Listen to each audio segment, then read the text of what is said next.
All right, we are live. Sweet. Let's get this. Wait until the Instagram pops up. It always takes like 2 seconds. No worries.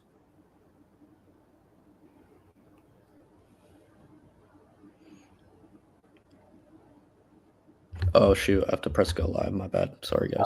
You're good. All right, we're good. Just wait till we get a few viewers here. Sweet.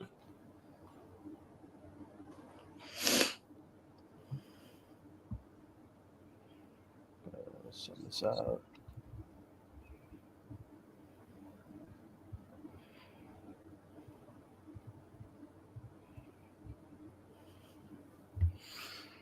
All right. Let's get this thing going, I guess. Okay. What's up, guys? Bring the Thunder podcast here. Just doing a little live recap of the win in Brooklyn. I guess I'll just start it off. Brooklyn was going crazy tonight. Really terrible first half. First half and then half of the third quarter. I think Brooklyn hit it seemed to be 90% of their threes. They were chucking up. They were going down. But OKC was able to, just keep it going, stay consistent, and end up taking the lead in the fourth and finish. You want to tell them? You want to tell them how many threes the Nets attempted? Yeah. So, like I was saying before, the most amount of threes attempted in an NBA game ever is 70 by the Houston Rockets, led by James Harden. Ironically, against Brooklyn. Tonight, Brooklyn shot 61 three-point attempts, and I don't have it up in front of me, but they made a whole lot of them. So that's what really kept them in the game tonight. Yeah, Brooklyn as a team, they kind of live and die by the three. If their threes aren't hitting, you can expect them to get beat by about 30 points. But if the threes are falling for them, they're a tough team to play. And the Thunder kind of got the short end of the stick tonight, and we had to dig ourselves out of a hole. But thankfully, in the fourth quarter, our experience showed, and we got the job done in Brooklyn.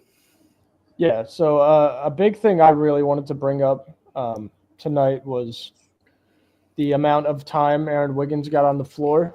In the first half, he was really kind of carrying us, but he wasn't consistently staying on the court. Mark kept pulling him out. I mean, the dude had, let me check my stats here. Through 17 minutes, he had 20 points.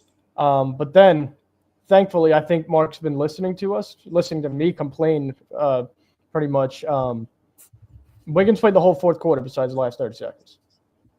And that was really nice to see. I really liked the closing line tonight of Shea, Wiggins, Caruso.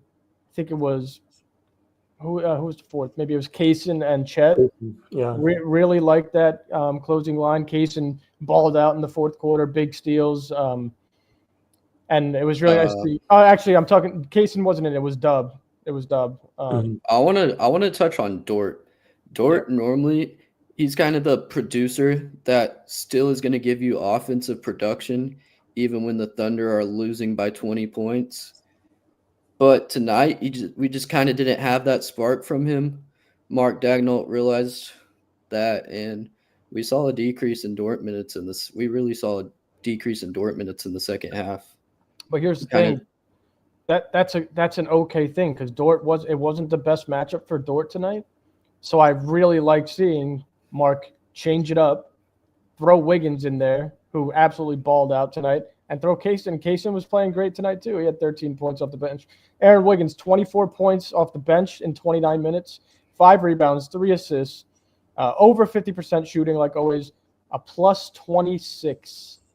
Plus 26, him and Caruso. Caruso's plus 27. Yeah, outstanding lineup adjustments tonight by Mark. I mean, and that's not to knock Dort. Sometimes you just have to make decisions in the best interest for the team. And tonight, the decision that was for the best interest of the team was giving Wiggins more minutes and giving less minutes to Dort. It was also sitting Hartenstein a bit. I mean, Hartenstein only played 24 minutes, minus 22 tonight. It wasn't his matchup either. But like I said last night, if Mark wasn't going to make the adjustments. We would have lost again tonight. But tonight, he made the necessary adjustments, put egos aside, and OKC hit their stride easily. Yeah, in that second quarter, we cut it down to about 2 or 3 points. We cut our deficit down to about 2 or 3 points midway through the second quarter.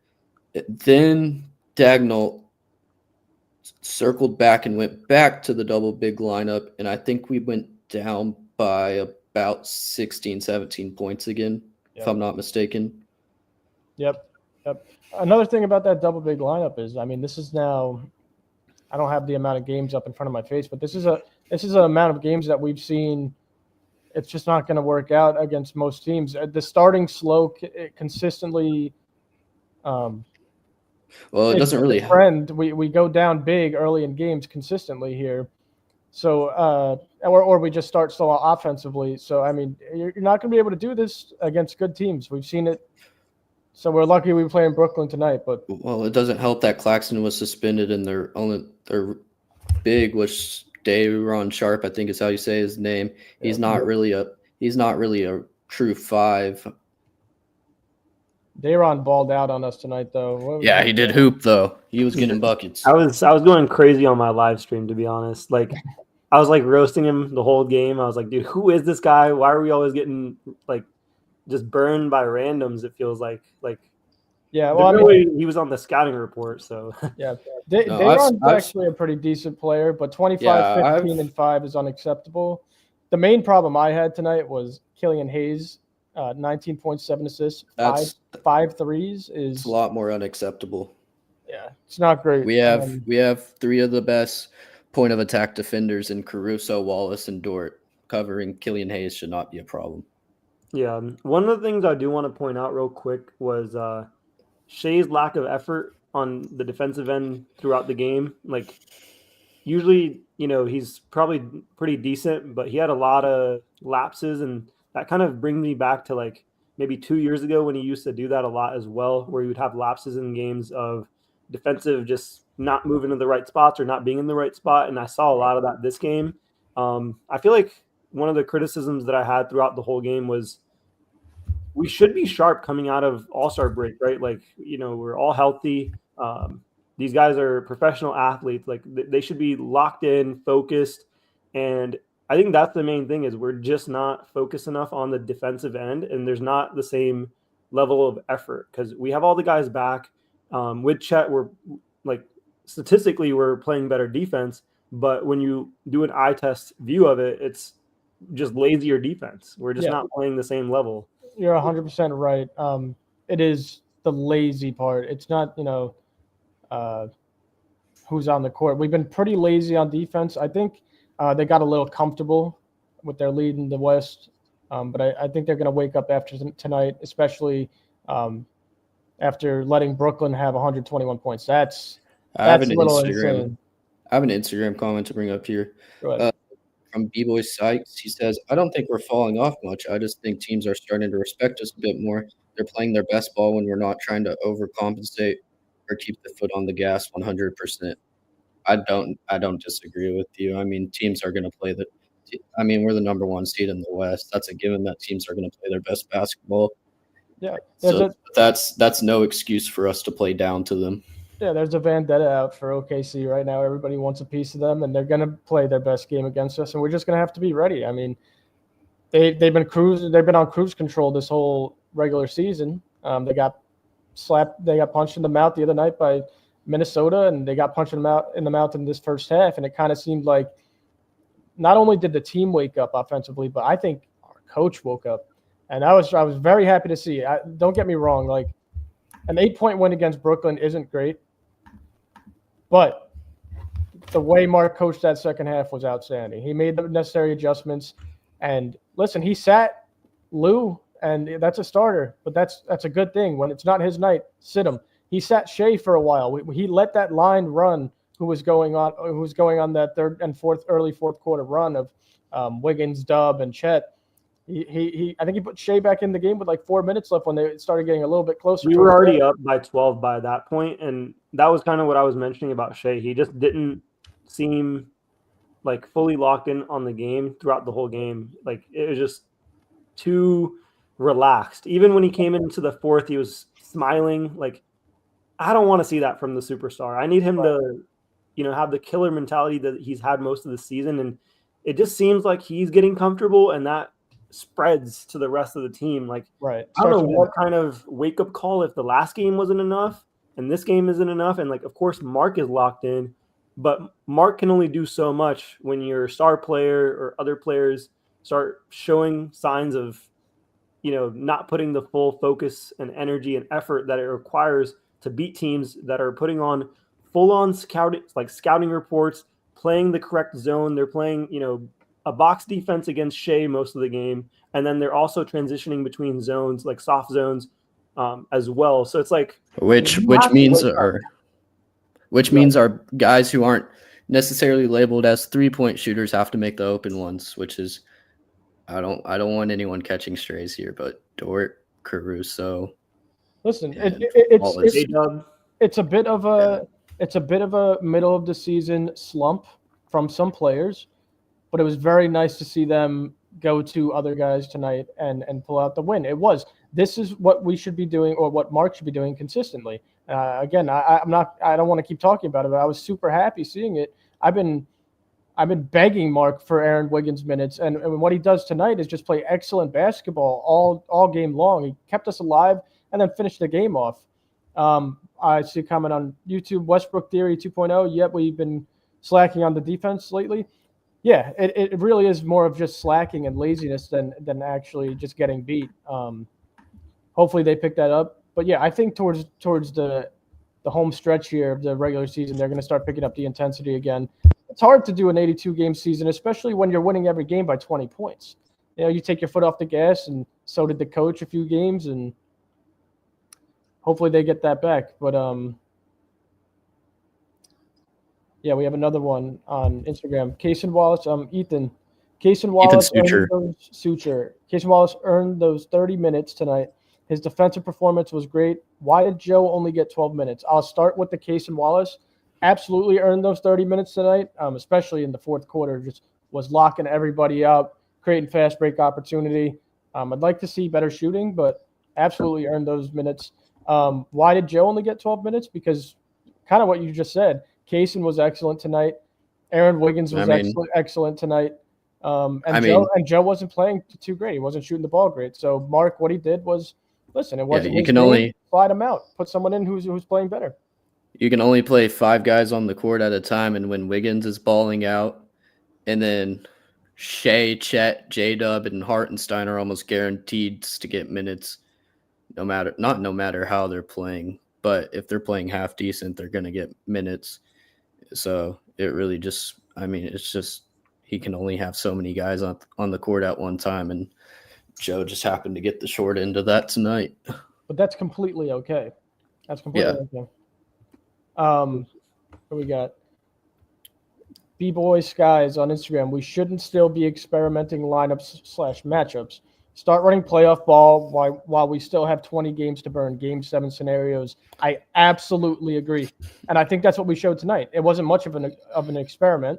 It was, okay, these guys weren't playing good. Let's put in the guys who were playing great. And it worked. It was awesome. I think you're 100% right. We've been touching on that a few episodes in a row now where Mark's been in this experimental kind of state. And tonight he wasn't, which was great. Yeah, I understand being slightly experimental because we're just getting Chet back.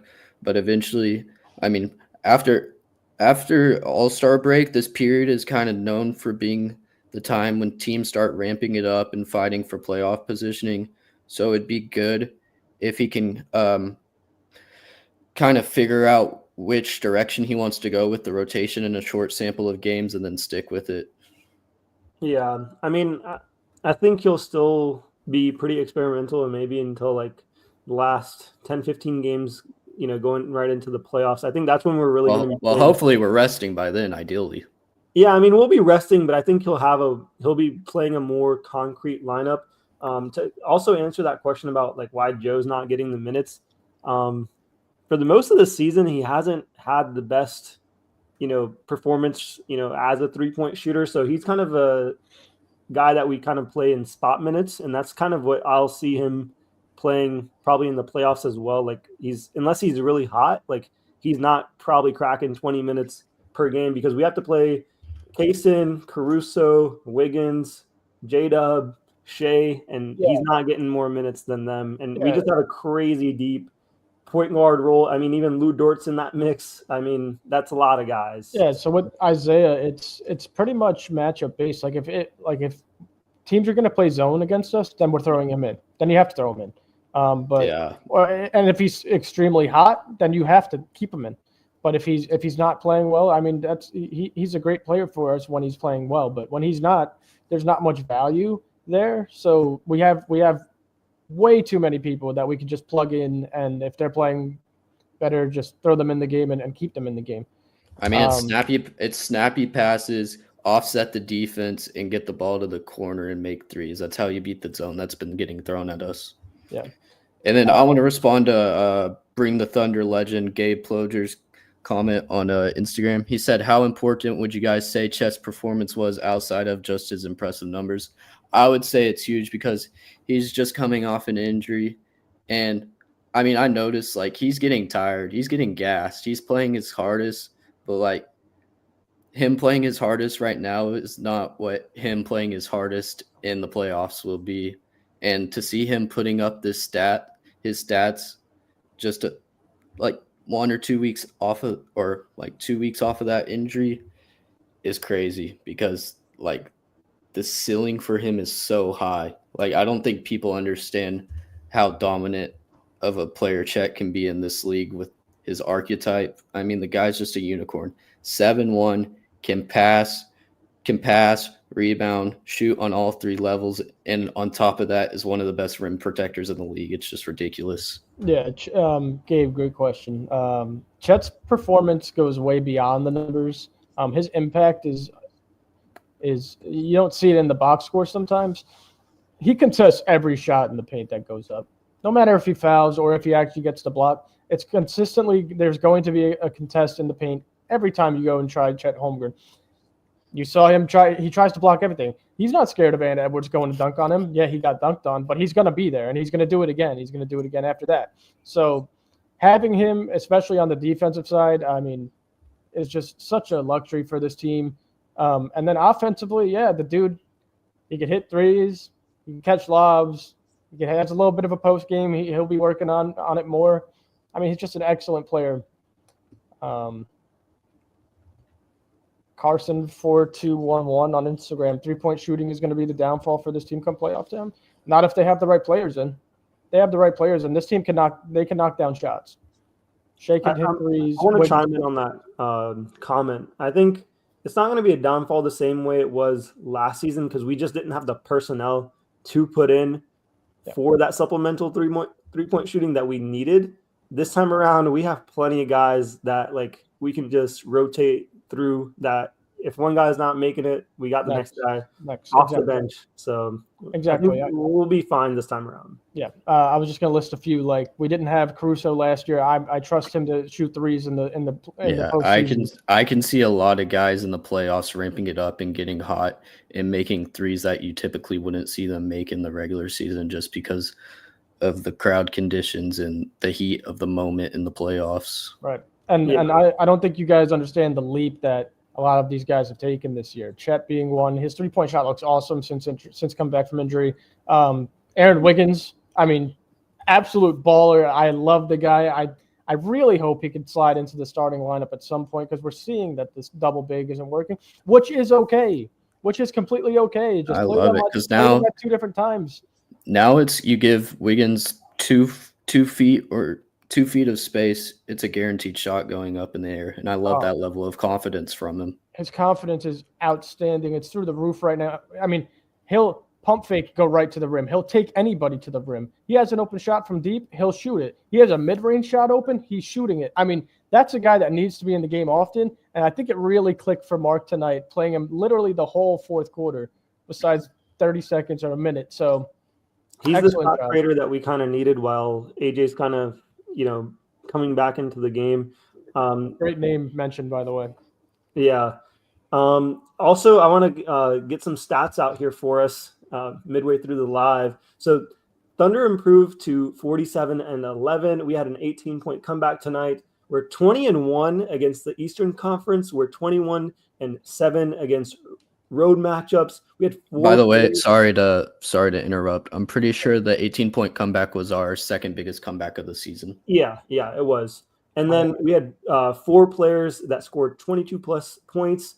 Our next matchup, of course, is Hawks in Atlanta on Friday. The 4 players that had the 22 plus points was SJ with 27, Wiggins with 24, J-Dub and Chet both had 22. Dub scored 13 points in the fourth quarter. This is the type of Dub performance that we need going throughout the game. Like, this is something that he did regularly last year, and we just need him in the fourth quarters. Like, he needs to be that second. We've seen glimpses of it this year. It just hasn't been a consistent thing. Yeah, we need it more consistent going, on this later part of the run. Chet also scored a career high, or rebounded a career high 17 rebounds. He's playing like an all-star, and he's only at 80. Career high. Didn't realize that. Yeah, that was a career high right there. We had a 12-point lead going into the fourth quarter, or in 4 minutes to go, and that was after being down 18 and barely having Shane for that stretch that we came back. The other big stat that I wanted to give out real quick before I hand over the reins back to you guys is Shea drives an NBA high 20.7 times per game. He hits 57% of his drive field goals, like in terms of efficiency, and he attempts 5.2 drives. And Anthony Edwards drives 14.5 times per game, and he hits only 46% of his field goals attempted.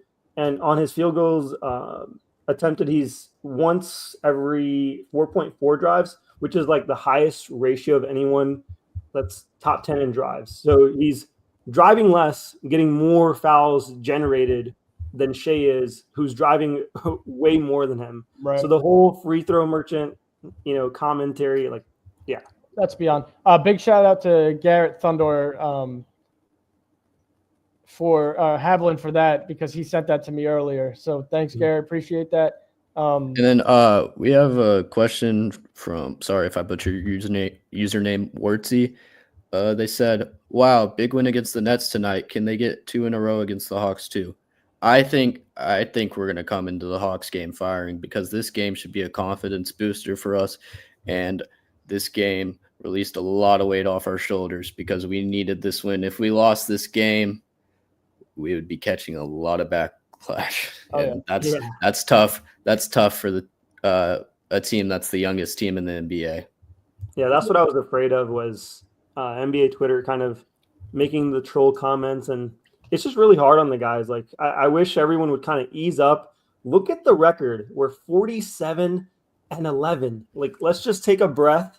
One loss is not the end of the world. I need everyone to kind of, the younger audience to kind of understand that. Like, we don't need to roast our guys after every matchup, or, we have some historic loss like the one we had last night. Like, stuff like that rarely happens. If you think about the 11 losses that we have, the way we lose them is the other team has to play like out of their minds. Like, we had that Fred VanVleet crazy shot that he hit against us in that Rockets matchup. Like, most of the losses that come to my mind, maybe except for like 2 of them, the other team had to do crazy stuff. They had to play their best basketball. I mean, even tonight, like I said earlier, Brooklyn was sniping. I mean, they finished at 38% from 3, but early on in the game, I mean, I could count up to 10 shots, maybe 10 threes a row that they made. Like, they finished with 23 3-point field goals made. I don't have the stat, but I'm being honest, I think they made more than half of them in the first half. Like, they were sniping, and we just stuck it out, which is good to see. You mentioned Jalen Williams, Dub. Outstanding fourth quarter. I mean, really, with that line, I mean, was super aggressive getting to the free throw line, which we need from him. Super aggressive getting to the cup. Even when the jumpers aren't falling, that's what he has to do. I actually was writing down notes. Originally, I said, where's Jalen Williams? And then he appeared in the fourth quarter because he wasn't having such a great game. But I did see an Instagram comment. I lost it. But somebody said that they want to keep the Hartenstein-Chet lineup in and keep trying it out. I actually wrote down something earlier today. When we had both of them in, We went down 18 points. Then we came back, and then we put both of them in again, and we went back down 14 points. It's a clear difference in defense and offense for this team, and it just can't happen anymore. I don't know why everyone's holding on to it so much anyway. It's not like they're not going to play, and it's not like we need them to be starters. Like, it ruins the offense. You don't need two big men in it. It's not a good thing, especially when one can't shoot and the one who can shoot is on the outside and can also play absolute dominance on the inside. So you're forcing him outside. Like, it doesn't have to be chime in on that too. I want to chime in on that is we don't need to like have them as two starting guys. The thing that I wish we would do is kind of start them in the situations that we need them. If the other team is playing like power forward type guys like Daron Sharp or a Naz Reid, Chet should be playing the 5. We don't need a double big lineup in that situation. We need more spacing for Shea to get to the basket so we can kick out the shooters. We need more shooters on the court when we're playing just power forwards or small ball lineups. That's just the main observation. Like, teams, we don't need Chet out on the perimeter guarding the other 4-man. Like, I don't want to see him out there. And no offense to Chet, like, he's just way more useful, on inside the paint. So yeah, and it's not like even if one doesn't start, they're both running two different lines. Like, they'll both have their own line of 5 guys, and they'll be the focal center. So, and I feel like when Chet signed the contract papers, he had a team first mindset. He wants to win a ring, and he wants to do whatever it takes for this team to win one. And if that means coming off the bench, Hartenstein, yeah. Who'd I say? Chet. You said Chet. I meant Hartenstein, my bad. But yeah, I think he has a team first mindset. And even if he's coming off the bench, he's still probably going to get around 30 minutes a game. That's a good sum of minutes. It's not like he's going to be getting 10 minutes. He's still going to have elite levels of production. Yeah, he can easily get like 22 to 25 minutes per game, even if they're rotating between both the centers, in whichever lineups that they're in. If like mainly Hartenstein's with the second unit, he's still getting 20 plus minutes. It's not like he's getting bench level minutes or bench level production or anything from him. So I feel like he's even more efficient when he's sub 25 minutes from all the stats that I was looking up the other day. Like, he's just way more an efficient player when you're not overplaying him, because one thing he does do is he gets in foul troubles at time. And I'd rather have him in for situations where it's like, okay, we need the double big in this situation. And if he's in foul trouble early, if he's starting out and he's in foul trouble, that kind of defeats the purpose of having both those guys. Right. That's an excellent point. And then another thing with that is, I kind of lost my train of thought. I was gonna bring something up. Oh, you could see the difference. Both of the bigs played better alone too. Yeah. So, I mean, they optimized the guys, put them on 2 different lines. I mean, the team will be through the roof, and I don't think anyone can beat that. It's just if Mark wants to, see who he wants to start. Hopefully, it's Wiggins and sliding Hartenstein to the bench, which, again, guys, he'll get the same amount of minutes as he does a starter, maybe missing 4 because it's replaced by Chet Holmgren, which is explanatory. But I'm super interested to see after tonight if he runs with a Wiggins at 2 in Atlanta and Hartenstein off the bench. I promise you guys, right when that happens, this team's gonna really take off. Is there center Capella right now? No, the center for the Hawks is it's a Chino Hills guy. I can't pronounce his name, but he played with Lamar Ball. It's Onyeka Okongwu. Yeah. Okay, we shouldn't straight up. I'm gonna be straight up. That's a power forward level guy. We don't need 2 centers for that lineup. Exactly. I promise. And your 4-man is like just a wing, so we don't need. I'm almost 80% sure we're still gonna experiment with it to start off the game. But, yeah, I agree. And I'm almost 80% sure we'll be down by 10 points to start off the game. Yeah, just part of it. But that's really it tonight. I mean, great win. We were all hoping for a much easier win, but sometimes teams. I mean, this is the NBA. Sometimes teams knock down every single shot that they're given. But other than that, OKC really, really good bounce back win. Great production off the bench, great production from everybody. Sapphire mentioned earlier, 4 guys, 20 plus. can you ask for more than that? Like, I can. That's outstanding. And thank you guys. Thank you guys for all the amazing questions you guys left us. And if you liked our recap, go ahead and subscribe to the Bring It Thunder podcast on YouTube so you can tune in more often, and we can continue to answer your amazing questions. Yeah, I love interacting now that we're going live pretty regularly. And I think something we can start doing if we start getting a good amount of people live on post games is during the games, be live with you guys and react with you guys. And I think that's kind of where we're heading in that direction. So as we get more engagement with you guys, we'd love to, host some live show recaps as well. Oh, yeah. But if you guys are all set there, we could sign off here. Yeah, man. Perfect. All right, guys. So everyone who was here live and everybody who's going to be watching after, we really appreciate you. Like Landon said, if you like what you're listening to and want to come interact with us, please subscribe. And other than that, great win tonight and Thunder up, baby. Let's go. Let's go.